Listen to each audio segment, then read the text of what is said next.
बिस्मिल्लाहिर्रहमानिर्रहीम। अस्सलाम वालेकुम स्टूडेंट्स। हम बात कर रहे थे 3.3 एक्सरसाइज के ऊपर। क्वेश्चन नंबर 3 हमारा चल रहा था। ओके, क्वेश्चन नंबर 3 का क्वेश्चन नंबर 8 देखते हैं। 3 का 8th पार्ट, इसमें अगेन लेफ्ट हैंड साइड को राइट हैंड साइड की इक्वल प्रूव करना है हमने।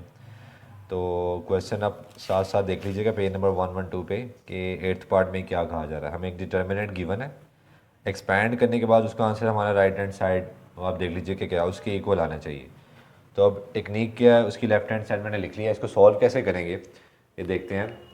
एक काम करते हैं, मैंने एक चीज़ आपको बताई थी कि अगर हम इसमें हमें मना नहीं किया गया कि आप एक्सपैंड मत करें, आप एक्सपैंड भी कर सकते हैं।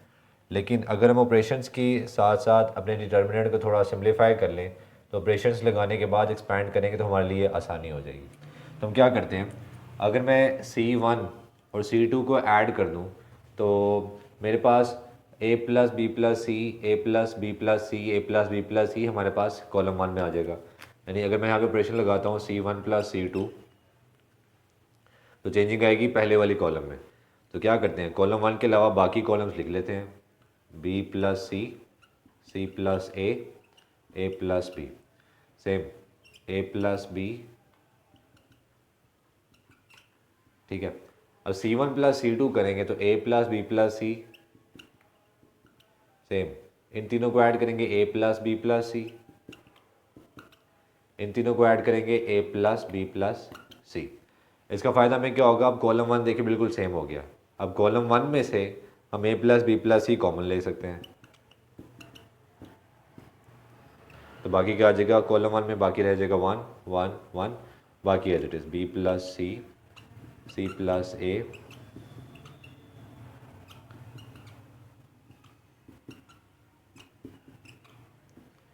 ओके।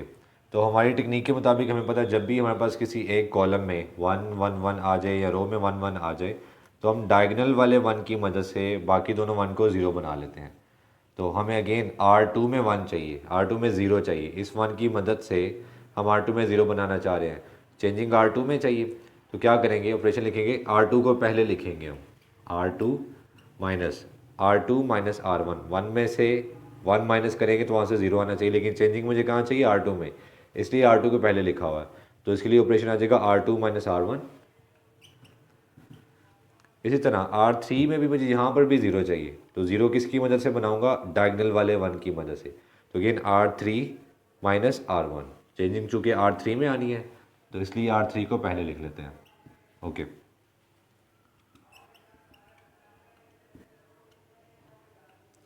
अब R2 और R3 में चेंजिंग आ रही है, इसलिए हम R1 को एज इट इज लिख लेते हैं 1 B plus C and A plus B.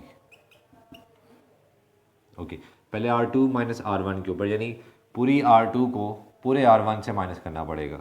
तो पहले एक एक एंट्री को देख लेते हैं, 1 माइनस 1 0, सी प्लस ए को बी प्लस सी के साथ माइनस करेंगे तो सी कट जाएगा, बाकी आ जाएगा ए माइनस बी। इस एंट्री को इस एंट्री के साथ माइनस करेंगे तो बी कट जाएगा, आ जाएगा सी माइनस ए। अब R3 माइनस R1 के ऊपर बात करते हैं। तो अगेन 1 माइनस 1 0, ए प्लस बी को इसके साथ माइनस करेंगे तो हमारे पास बी कट जाएगा, ए माइनस सी बचेगा। इन दोनों को माइनस करेंगे तो ए कट जाएगा, सी माइनस बी बाकी रहेगा। ठीक है, अब देखिए इधर हमारे पास एक सिम्प्लीफाइड फॉर्म आ गई डिटर्मिनेंट की। हम यहाँ पर भी एक्सपैंड कर सकते थे, यहाँ पर भी एक्सपैंड कर सकते थे, लेकिन उसके लिए हमारे पास जो कैलकुलेशन हैं वो थोड़ी कॉम्प्लिकेटेड हो जानी थी। तो इसलिए डिटर्मिनेंट को हमने ऑपरेशन लगा के सिम्प्लीफाई कर लिया। अब हमारे लिए आसानी क्या है कि कॉलम 1 में ज़्यादा मैक्सिमम 0 है, तो हम कॉलम 1 से एक्सपैंड कर लेते हैं।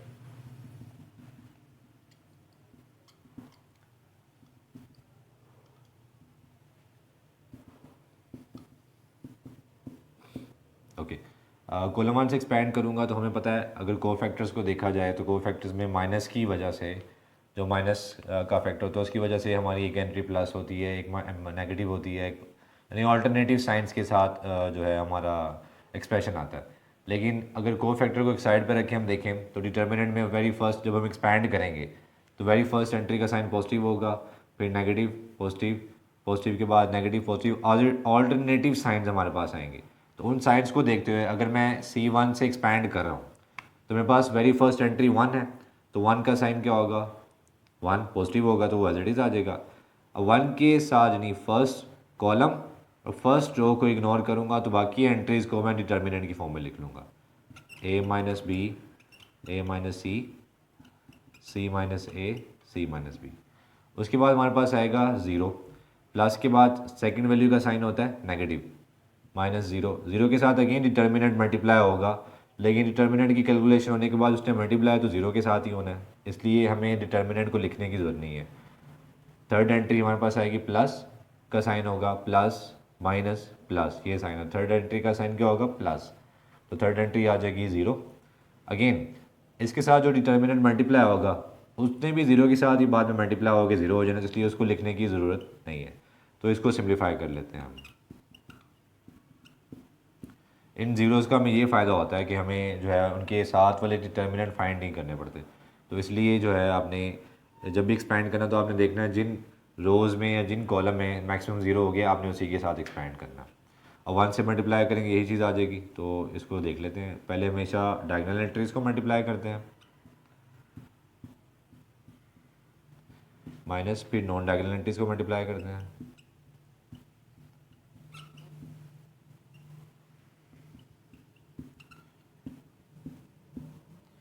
ओके जी। इसको सिंप्लीफाई करेंगे तो इन दोनों को मल्टीप्लाई करेंगे, पहले ए को दोनों के साथ, ए सी माइनस ए बी, अब बी को दोनों के साथ मल्टीप्लाई करेंगे, इन दोनों को मल्टीप्लाई करें,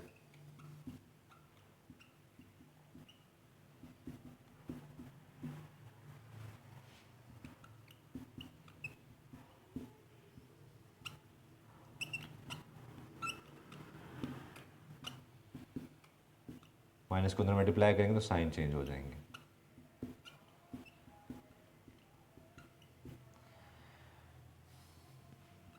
ओके कुछ कैंसिल हो रहा है, प्लस ए सी माइनस ए सी से कैंसिल, ओके ठीक है। इसको रीअरेंज कर लेते हैं, तो उसके लिए मैं इसको अरेंज कर लेता हूँ यहाँ से, क्योंकि इसकी हमें ज़रूरत नहीं है।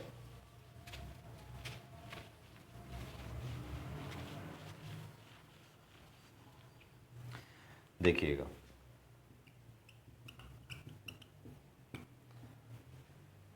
पहले मैं स्क्वायर वाले एक्सप्रेशन ले लेता हूँ, A square plus B square plus C square,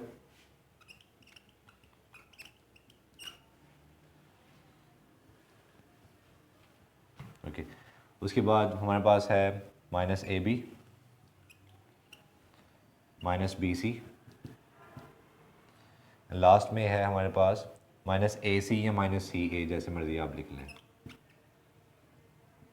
ठीक है। देखिए ये एक फैक्टर, एक फार्मूला हमने याद किया हुआ था, वो फार्मूला हमारे पास क्या था, वो राइट हैंड साइड के में लिखा हुआ है, यानी हमने एक फार्मूला याद किया हुआ था वो इसके इक्वल होता था, यानी इसकी लेफ्ट हैंड साइड ये थी। मैं फार्मूला आपके सामने लिख देता हूँ। वो फार्मूला क्या था हमारे पास, A cube plus B cube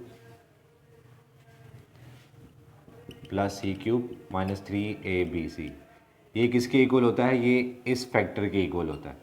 तो अगेन इस फैक्टर की जगह मैं ये वैल्यू पुट कर सकता हूँ, तो यही हमने राइट हैंड साइड के तौर पे सॉल्व करना था। तो लेफ्ट हैंड साइड का डिटर्मिनेंट हमने सॉल्व किया तो हमारा ये राइट हैंड साइड आता है आगे।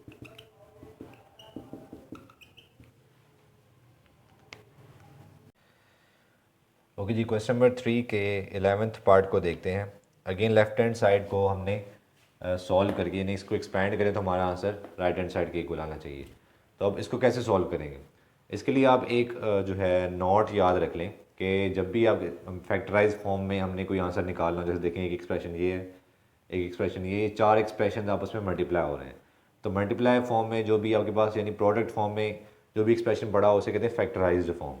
तो जब भी आपने सॉल्व करके एक फैक्टराइज फॉर्म में आंसर निकालना हो तो याद रखिएगा इन सब में से एक फैक्टर जो है आप ऐड करके निकाल सकते हैं, ये आपने याद रखना, लिख लीजिएगा।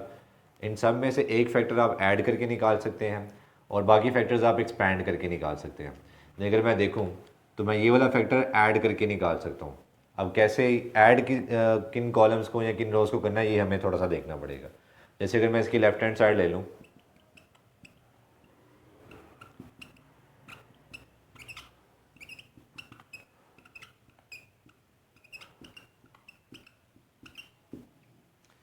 अब लेफ्ट हैंड साइड में हम देखेंगे कि किन दो कॉलम्स को या किन दो रोज़ को ऐड करें तो हमारा आंसर प्लस बी प्लस सी आ जाए। रोज़ को ऐड करने से तो नहीं आएगा, लेकिन कॉलम्स को ऐड करने से आ जाएगा। अगर मैं कॉलम 1 और कॉलम 2 को ऐड करूँ तो A plus B plus C, A plus B plus C, A plus B plus सी हमारे पास आ जाएगा। कॉलम 3 को इसलिए ऐड नहीं किया क्योंकि वो ए स्क्वायर बी स्क्वायर सी स्क्वायर भी ऐड हो जाएगा और हमें यहाँ पे ए स्क्वायर बी स्क्वायर या सी स्क्वायर वाली कोई टर्म नहीं चाहिए। तो क्या ऑपरेशन लगा लेते हैं, C1 प्लस C2, यानी चेंजिंग किस में आ जाएगी, C1 में।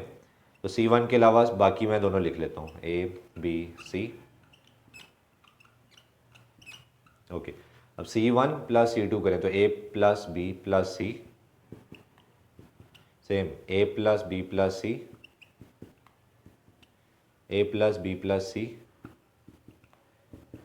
अगेन कॉलम 1 मेरा सेम हो गया है, तो कॉलम 1 में से मैं ए प्लस बी प्लस सी कॉमन ले सकता हूँ, तो बाकी क्या बचेगा, 1 1 1 और ये दोनों एज इट इज़।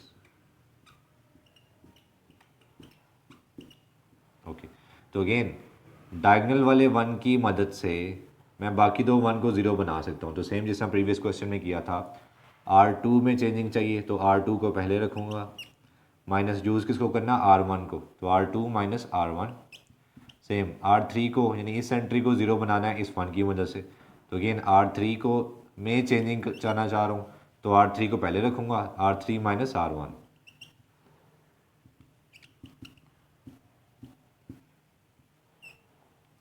अब चेंजिंग किस में नहीं आ रही, R2 और R3 में चेंजिंग आ रही है, तो R1 में चेंजिंग नहीं आ रही, वो एज इट इज लिख लेता हूँ मैं।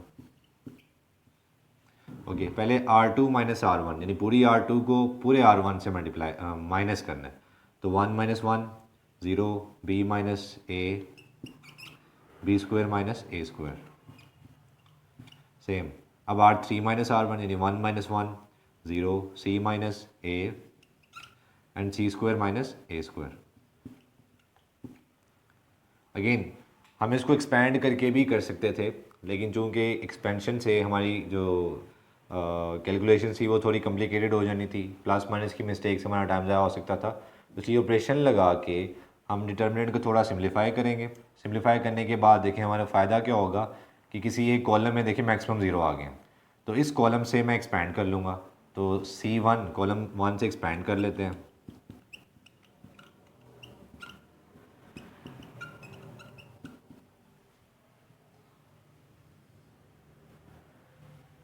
ओके जी, तो एक्सपैंड करने का सेम प्रीवियस मेथड में जैसे हमने किया था वैसे ही करेंगे, ए प्लस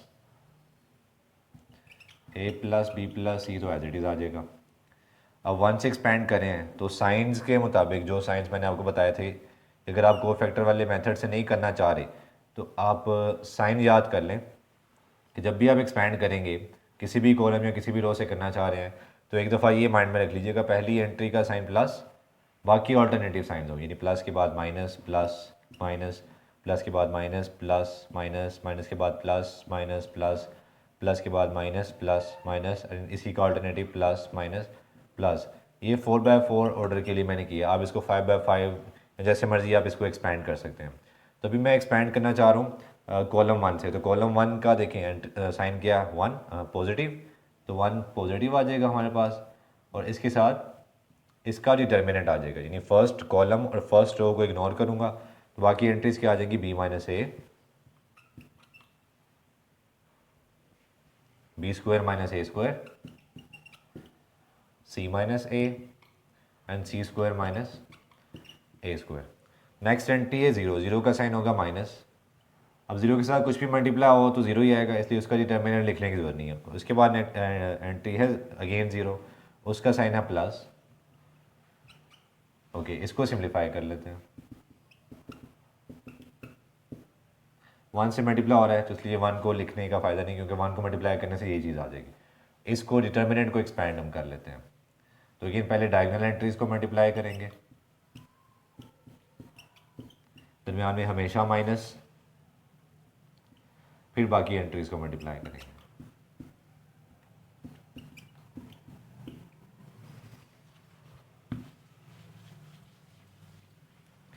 इसको थोड़ा सिंप्लीफाई करना पड़ेगा हमें।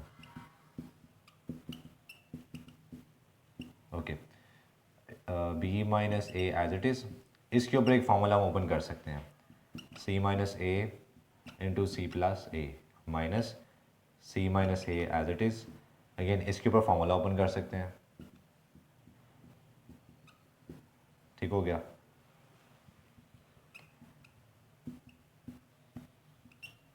एक फैक्टराइज फॉर्म ये है और एक ये है, दोनों में से क्या कॉमन आ रहा है? एक तो बी माइनस ए कॉमन आ रहा है दोनों में से, और एक सी माइनस ए कॉमन आ रहा है दोनों में से। बाकी क्या बचेगा? सी plus A minus B plus A.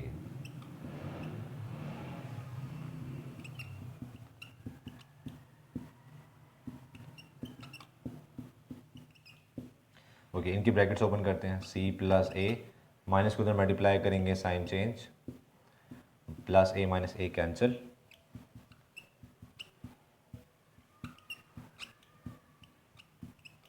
Okay, C minus B. देखिए कि जो हमने प्रूव करना है उसमें हमें राइट हैंड साइड में ए प्लस बी प्लस सी चाहिए था, मौजूद है। ए माइनस बी चाहिए था, ये बी माइनस ए है। तो बी माइनस ए को ए माइनस बी बनाने के लिए इन दोनों में से, यानी सिर्फ साइन का डिफरेंस है, तो बी माइनस ए को ए माइनस बी बनाने के लिए दोनों में से माइनस कॉमन ले लेते हैं, ये एज इट इज़। अब ये मुझे बी माइनस ए नहीं ए माइनस बी चाहिए, इसलिए इसमें से माइनस कॉमन ले लेते हैं, तो ये हो जाएगा ए माइनस बी। सेम सी माइनस ए मुझे चाहिए, मौजूद है। बी माइनस सी, अगेन ये सी माइनस बी है, मुझे क्या चाहिए? बी माइनस सी, तो इसमें से भी माइनस कॉमन ले लेते हैं। ओके, होगा क्या? ये माइनस इस माइनस से मल्टीप्लाई होकर प्लस हो जाएगा और हमारा आंसर आ जाएगा A plus B plus C into A minus B into C minus B. और एक फैक्टर यहाँ पे हमने नहीं लिखा, A minus B C minus B and C minus A, ये लास्ट में नहीं लिखा था, ये लास्ट में आ जाएगा। सॉरी, इसको दोबारा लिख लेते हैं। इसमें से माइनस कॉमन लिया था हमने, तो वो क्या हो गया था? बी माइनस सी। ओके, तो बाकी क्या आ गया? A plus B plus C into A minus B into B minus C into C minus A, यही प्रूव करना था। ये माइनस माइनस से मल्टीप्लाई होकर प्लस हो गया। देखिएगा लेफ्ट हैंड साइड का आंसर राइट हैंड साइड के इक्वल आ गया।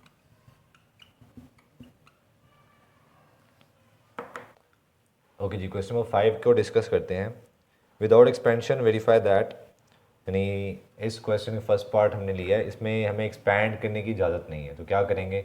वही प्रॉपर्टीज़ जो हमने प्रीवियस क्वेश्चन में यूज़ की हुई हैं। अगर दो कॉलम्स या दो रोज़ आइडेंटिकल हो जाएं तो उनका डिटर्मिनेंट क्या होता है? बाय डिफ़ॉल्ट ज़ीरो होगा, प्रॉपर्टी की वजह से। तो क्या करते हैं, जैसे एक हमारे पास कॉलम है 1 1 1, इसकी मैं लेफ्ट हैंड साइड ले लेता हूँ। अब एक्सपैंड किए बगैर हमने प्रूव करना है कि इस डिटर्मिनेंट का आंसर क्या आ रहा है? ज़ीरो। तो क्या करते हैं, देखिए अगर मैं C1 प्लस C2 कर दूँ तो alpha plus beta plus gamma, alpha plus beta plus gamma, alpha plus beta plus gamma. C1 में सारी एंट्री सेम नहीं हो जाएंगी? अगर मैं C1 प्लस C2 कर दूँ, चेंजिंग C1 में आएगी। देखिएगा C1 के अलावा बाकी मैं लिख लेता हूँ पहले।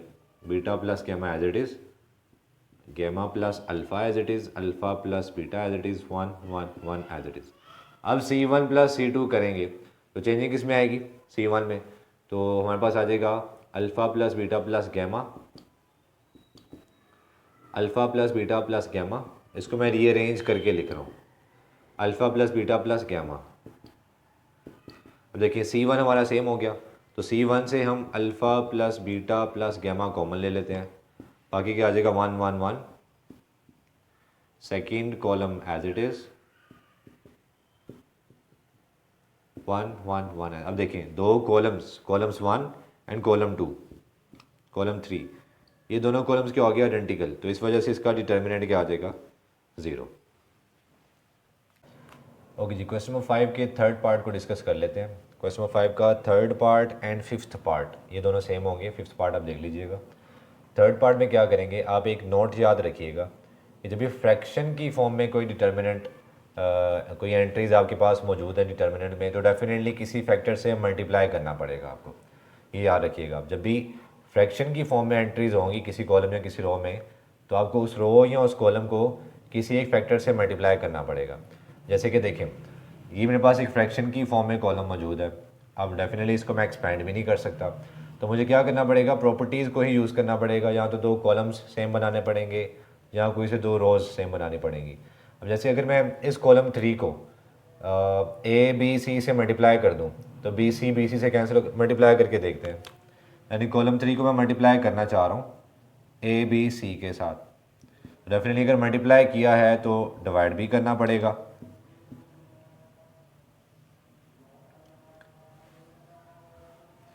बाकी दोनों कॉलम्स तो एज इट इज़ आ जाएंगे ना। देखिए ए ओवर बी सी को ए बी सी से मल्टीप्लाई किया, बी ओवर सी ए को ए बी सी से मल्टीप्लाई किया, सी ओवर ए बी को ए बी सी से मल्टीप्लाई किया। अब चूंकि मल्टीप्लाई किया तो इसलिए मुझे डिवाइड भी करना पड़ा। अब बी सी से कैंसिल हो जाएगा, ए इंटू ए,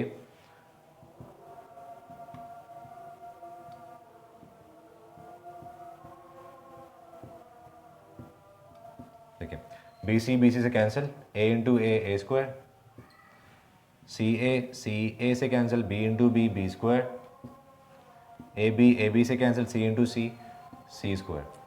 अब देखिए कॉलम 2 एंड कॉलम 3 दोनों क्या हो गए हैं, आइडेंटिकल। इस वजह से इस डिटर्मिनेंट का आंसर क्या आ जाएगा, ज़ीरो, और ज़ीरो के साथ कुछ भी मल्टीप्लाई आंसर क्या आ जाएगा, ज़ीरो। बस यही हमने प्रूव करना था।